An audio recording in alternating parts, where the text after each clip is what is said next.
At IHM VCU, we've always been here for you. You are and always will be our top priority. We care about your financial health, and we are here. IHM VCU is a proud supporter of WQPT.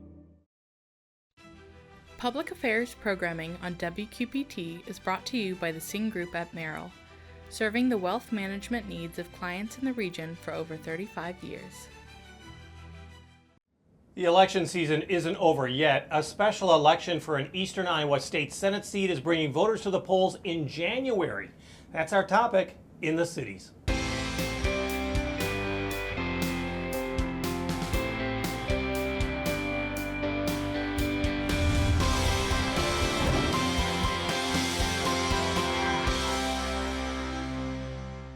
Eastern Iowa needs a new state senator. Two candidates are running for the 35th State Senate District, which is centered on Clinton County but also includes parts of Jackson and Scott counties.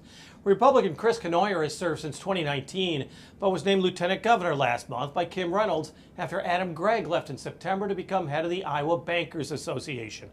The two candidates running in the January 28th special election are Democrat Mike Zimmer and Republican Katie Whittington.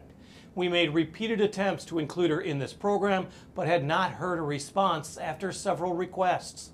The Democratic candidate is Mike Zimmer. Zimmer agreed to join us in our Moline studio. So tell us a little bit about yourself and why you've decided to run. Well, I served the citizens of Iowa for 40 years as a public educator, 19 years as an industrial technology teacher, and then 21 years as a high school principal and then central office personnel. And when I retired in June of 2023, I thought, okay, that was it.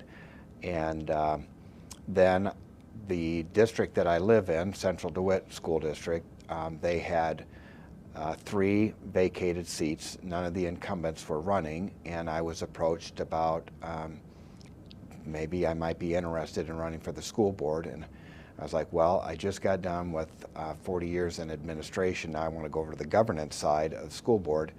And I just felt, after talking with my wife, I thought, well, I do have a skill set. Maybe I could be of value and serve the district that 2 of my oldest children graduated from and that I live in.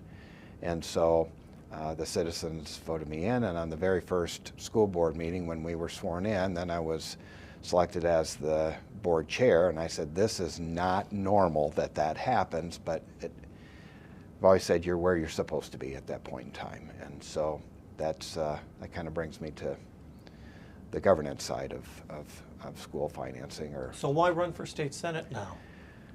Well, on the state senate side, what causes someone to move or become involved?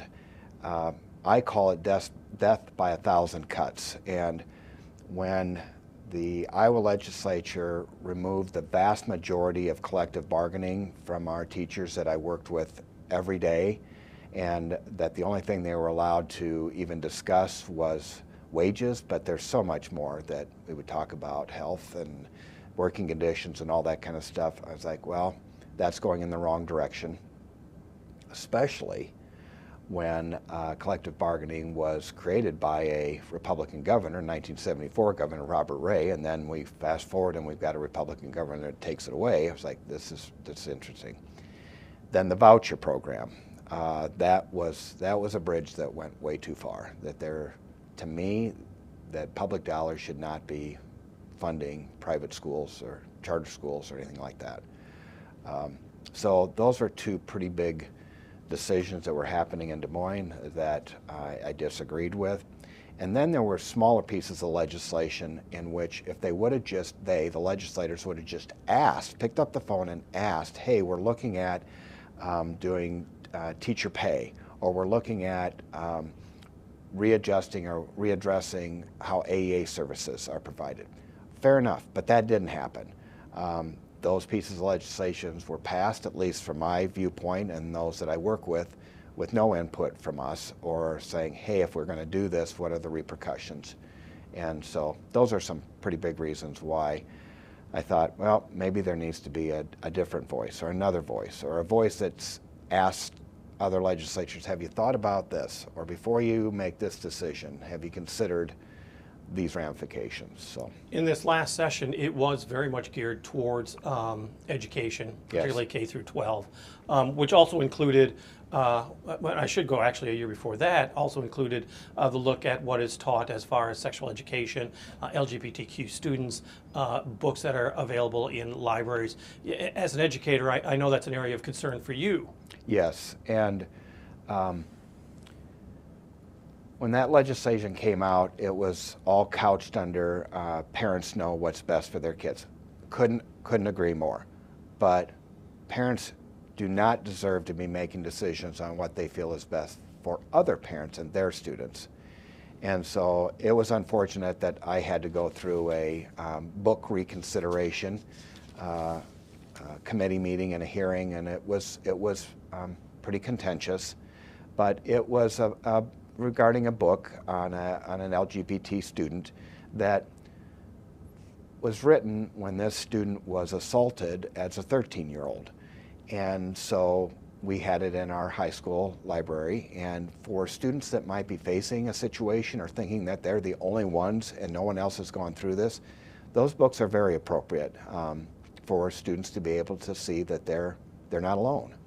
So yes, that started questioning the expertise of our school librarians that have to go to school, have a master's degree in it. They take their jobs very seriously. They review the books. As a building administrator, I count on their area of expertise when approving books. And so that was challenged at every step of the way. Talk about education a little bit more. I'm sticking with K through 12 right now. U.S. News and World Report has Iowa number 14 among the 50 states in pre-K through 12, number 8 in higher education. Wisconsin is ahead of Iowa in the U.S. News and World Report's ranking. Iowa used to be number 2, pristine. It was the beacon. Do you think that this is an indication of a trend that Iowa now faces? Well, I do, and to your correct point, it was Minnesota number 1 and Iowa number 2 or thereabouts. And when you go back and look at how the state would fund schools with supplemental student aid called SSA, we would be at 4 or 5%, something like that we could stay ahead of inflation. And we could also look at program improvements like bringing in dyslexia training, reading strategies, just a whole litany of services that fell outside of just the core reading, writing, arithmetic. In other words, serving the needs of all students. When you have the legislature we're going on almost a second decade of SSA being between 0 and 2%, all you're doing is just trying to keep your head above water. All the extras, anything related to that is not even possible. Then in addition, when you create a toxic atmosphere for educators, what young person is going to want to graduate high school and say, yeah, I want to go to college and become a teacher? And so you've got lower wages, you've got less funding for improvements to education, and the result is we just keep sliding. And unfortunately, I don't know where that slide is going to stop. Take you further into higher education right now, and the House has created this committee on higher education. A person who's very much against DEI, diversity, equity, and inclusion, is in charge of that committee, the head of that committee. Do you feel that the focus now on the Republican legislature is going to be towards the 3 public universities and higher education? Yeah, and I say this tongue in cheek, but to my post-secondary partners, I'm like, thankfully they're leaving K-12 alone, at least for a year, and they're going to put their attention on post-secondary. But it's a serious matter, and to be continuing to focus on these culture issues instead of focusing on what universities are founded on, research, bringing in the best and brightest into our Regents University of Iowa, Iowa State, and UNI, I don't see this going in a positive direction. And I would also say that a lot of people don't realize this, but the state of Iowa, the taxpayers invested in me when I graduated in 1979 from North Scott High School. At that time, 70% of the Regents' tuition was covered by the taxpayers of Iowa. I would not have been able to go to school without that. That has now dropped down to 30% or less. And so what is occurring is that it's becoming more and more post-secondary is for those with means, and I think that's also very, very unfortunate.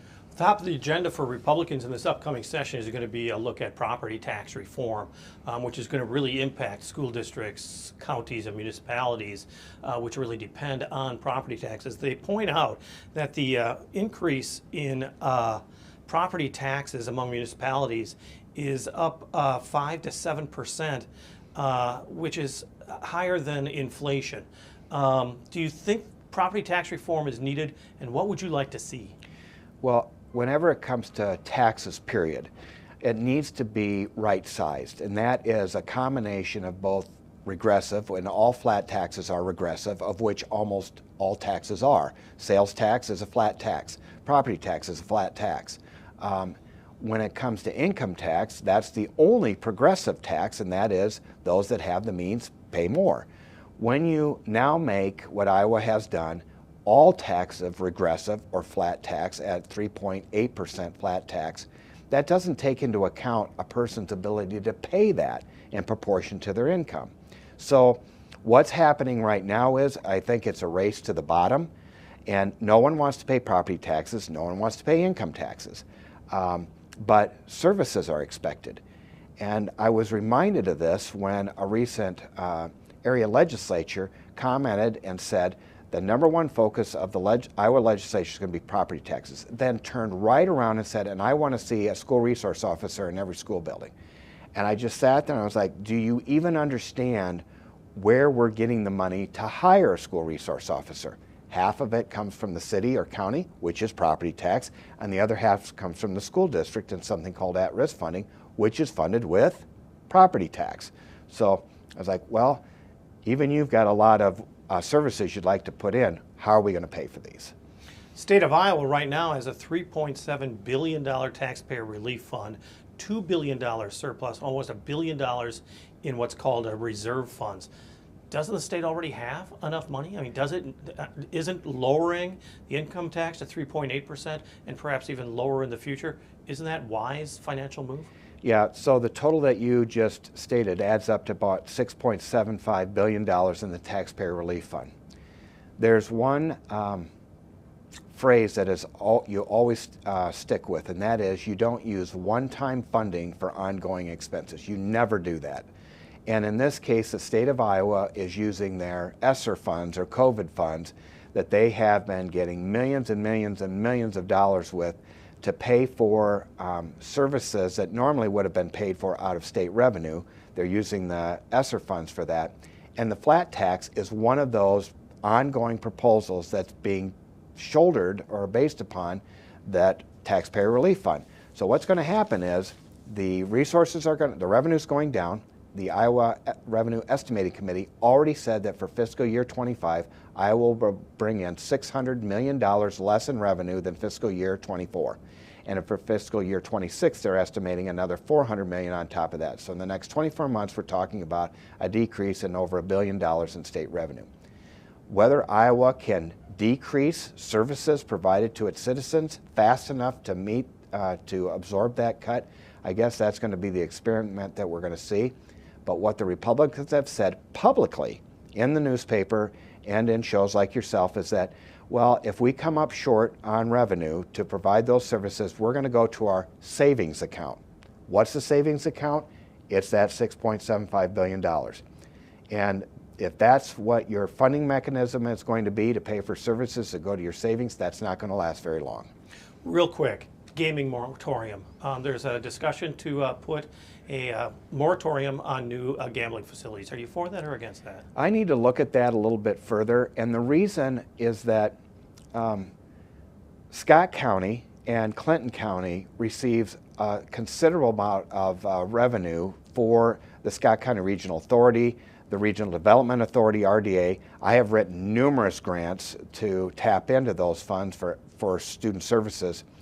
And so when they put the moratorium on, what they're talking about is Cedar Rapids. Cedar Rapids wants to have gambling in that area. I know whether you agree or disagree with the vices from it, if people are going to spend their money on that, and a portion of that comes back to the cities, the counties, and the school districts, I need to look at how that would impact the current casino revenue being brought in and the revenue that those counties are bringing in and balance that out to make a final decision about that. And real briefly, what is your top priority if elected? My top priority, and being in a super minority, is I'm going to be realistic, and that is I want to look at what the Republicans are going to be advocating for, and I want to see what areas I can work with them shoulder to shoulder with, and those areas that I can't, I'm just going to ask a lot of questions. Have you thought about this? Have you considered that? Before they go passing legislation that has not been, first of all, asked the citizens or the people it's going to impact or received any input. So public hearings are a good thing to get that input on. And so I can say a whole lot of things on top priorities, but that would just be really blowing smoke about things I have no control over whatsoever. And so I'm going to be realistic about my expectations. State Senate District 35 Democratic candidate Mike Zimmer. Once again, we repeatedly offered to his opponent opportunities to join us in studio or by Zoom, but hadn't heard from her campaign before this recording. But according to her campaign website, Republican Katie Whittington is the mother of 4, a 10-year resident of Clinton and a proud conservative. Her Facebook page says she opposes CO2 pipelines and industrial wind turbines, but she supports school choice and says she's a mental health advocate. Once again, Election Day is Tuesday, January 28th. January is winding down, but not without some great activities you can enjoy with your friends and family. This is what's coming up, thanks to Visit Quad Cities. Check out the things to do this week in the Quad Cities. Start off with Disco Bingo at Candy's Back Bar on January 28th. Then you can attend the Winter Carnival at multiple Bettendorf locations like the Landing Ice Rink and the Bettendorf Public Library on February 1st. Then you can attend a Valentine cookie decorating party at Sugar a la Mode, also on February 1st, as well as the Frost and Fire Festival at Riverside Riverslide. Finally, test your Caitlin Clark knowledge at Trivia Night at Public House on February 2nd. For more events like these, check out our events calendar at visitquadcities.com. It's a multi-million-dollar project that is set to fully open this spring. Bettendorf's The Landing Water Park is set to open in May, but another component of the improvements on Middle Road at 23rd Street has just opened. The Frozen Landing Ice Rink up and running just in time for the upcoming Winter Carnival. And joining us is the new director of the Bettendorf Parks and Recreation Department, John Burns. The first thing I really want to talk about is the Winter Carnival that's coming up. So tell me about, let me start with you, Meredith. This is not the first year, but Bettendorf is really trying to find a way to get people to enjoy this weather. Exactly. I know it's tough to think about that way, but no, our council years ago had a wonderful idea that they wanted to have more programming and activities in the wintertime that get people out, and so that we have more than just our regular scheduled stuff. So we have this wonderful carnival, and it's all of our different area buildings up in that quadrant, the Middle Road area. There's different activities grabbing the winter fun at every single one. So of course we have our ice rink open. You can get in there and get skating, but then Parks and Rec will be there with fun activities and games and other things like that for free. And then the library has activities, crafts. Their creation studio will be open so people can get in there and make different things in the creation studio. The museum will have hands-on things. There will be an outdoor snow obstacle course, weather permitting, at Faze Field. Also weather permitting, over at Palmer, they'll have sledding and cross-country skiing too. So many families will just go right around and hit all of the activities. It's such a fun day. The key is that you want it to be cold, but not too cold, of course, as well. Exactly. Yeah. Well, and John, you got here just as Frozen Landing, as it's now being called, had its inauguration. It opened this month. I mean, that's a huge wintertime amenity for Bettendorf. Yeah, it's incredible. I'm so lucky to have come in this time where you guys have so much momentum that has already been established in Parks and Recreation with the Frozen Landing. And I was just looking at numbers, and to compare it to when it was just a seasonal rink that wasn't permanently there, we've already done nearly twice as much in admissions and sales and everything. So you can tell people in the community love that type of amenity. We want to build on that success and help find the next thing to keep raising that up. Well, you have just arrived in the Quad Cities in Bettendorf. What made you apply for this job? What made you say, this is a good fit for you. Yeah, absolutely. So I was very happy with where I was in Sioux City, and I got to work on really cool projects. I mean, we did mountain bike trails and winter, tubing hills and all sorts of really outside the box things. And I was looking for somewhere that wanted somebody to build on the success that Bettendorf currently has. You guys have an incredible growing tax base. You have a room for growth, right? You're not, landlocked. And I think it was this perfect mix where they needed somebody to come in and be an advocate, to push Parks and Rec forward, somebody who understands people move to a community for quality of life. And I am that person who is banging the drum. I live and breathe Parks and Recreation, and Bettendorf is the perfect fit to build the next cool, unique thing, not just for the Quad Cities, but for the state of Iowa and the Midwest. What was your favorite TV comedy for a while? My favorite TV comedy? Was it Parks and Rec? Well, I love Parks and Recreation, the TV show. I mean, I'm basically Leslie, though. Yes, you are. You seem to have a little bit of a connection there. Yeah, I love it. We were talking about Frozen Landing that just opened, but your big unveiling actually is coming up in May. Yeah, so we have a couple things coming up for May, and I think what you're referring to is the landing. The landing, Yeah. which is the part of the landing now features, of course, the frozen landing, and then we have the water feature Which for the has pool. always been known as Splash Landing. I know, You're and that's trying not I'm to say that. I'm trying not to say I it. will Yes. say it for you. Splash Landing, yeah. So that piece of it, the YMCA is going to be managing. It is going to be an incredible new facility. I mean, I went and just toured it the other day, and it was freezing cold, but we walked around.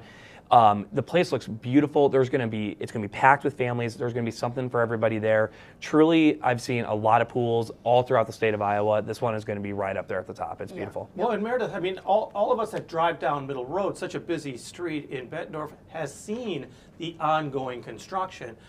That's perhaps the best advertising you've had so far. I agree. I love when you're driving around and you can see the different things that they're putting up as they go. We have a lot of summer camps and we travel to a lot of different pools in the region, and all the campers' favorite things, I'm like, wow, we're going to have that right here in our own town. Mm-hmm. Oh my gosh, the campers love that thing there. It's going to be so awesome. Tell me a little bit more about the partnership with the YMCA, because they seem to be hand in hand with a lot of what you're planning. Yeah, we have the YMCA. I think it's important for any municipality to find the organizations that have very similar missions, right? The school district, for example, the YMCA is a great one. And there's stuff that we're going to do to help push the city forward, to combine resources out, and make new amenities, make new programs, and make it make sense for the community. So the Y is going to be working hand in hand with us. They have, of course, worked to help build, the now Splash Landing part of the landing. They've taken over and used and have breathed some new life into some of the facilities that the city used to run. Mm-hmm. And I am really looking forward to continuing to work with them in a way that just makes a lot of sense, because we have similar missions and similar goals, and how we get there, combining our resources, is going to be incredible for moving us forward. I hate the term, but I mean, you sit there and you talk about synergy. You're talking Yeah. about all these different groups coming together to create something special for the citizens, the residents. Yeah, that's it. I mean, that's what you guys have done already so much of, and I'm so lucky to be a part of the success that you've already had, and continuing to get all of those people into a room, right? Just makes sense. It's the only way for us to go forward and do big capital projects like the landing. The landing's a big capital investment, right? It makes so much sense to bring in the YMCA, the city, private donations, and that's how you get stuff done. So we understand that at a high level, and we're going to continue doing that. Yeah. Meredith, tell me about the little level, because there are other events that are going on. I mean, I know, like, you have indoor pickleball. You've got arts and crafts for kids. I mean, it's an ongoing effort to get people involved in the community. Yes, just since the beginning of the year, I think we've started 13 different programs, and there's more coming all the time. And we've got things for kids, seniors, adults, things that are active, things that are hands-on, crafts, just like you were saying. We've got paint parties. We've got our first ever senior paint party coming up, so that should be super fun.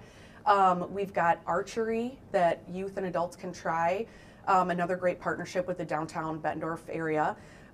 We've got tons of things coming up that are Valentine's Day themed too. I was going to say, you've got a lot of love interest going on. Yes, we do. So we've got a super popular cake decorating class that's coming. And it's right before Valentine's Day, so you can make this beautiful cake and then boom, take it and enjoy it with your Valentine. We've got our youth paint party will be doing a Valentine's Day themed painting.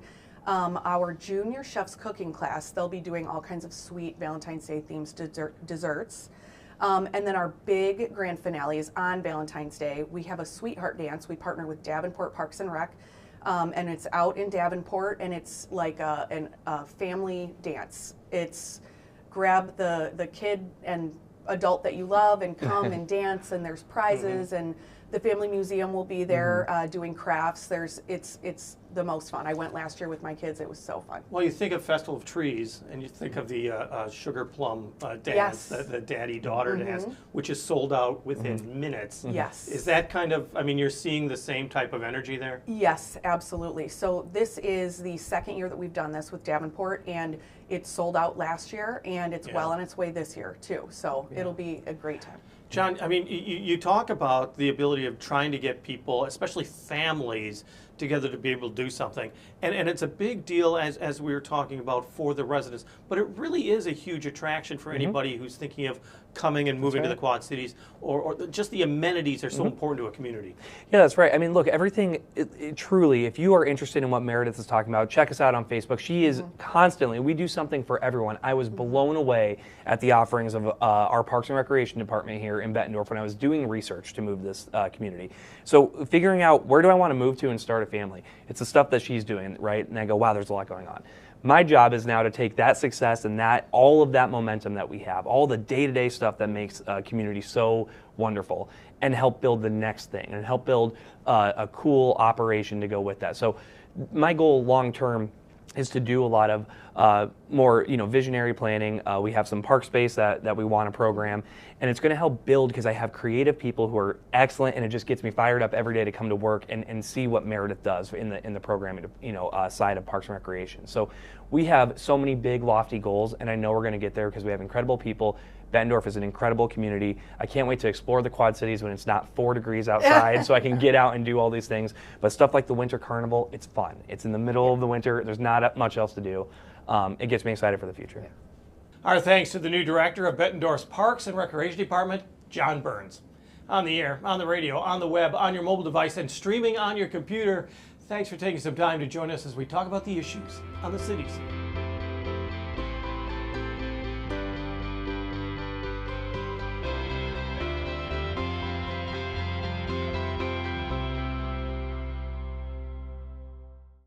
At IHM VCU, we've always been here for you. You are and always will be our top priority. We care about your financial health, and we are here. IHM VCU is a proud supporter of WQPT. Public Affairs programming on WQPT is brought to you by the Sing Group at Merrill, serving the wealth management needs of clients in the region for over 35 years.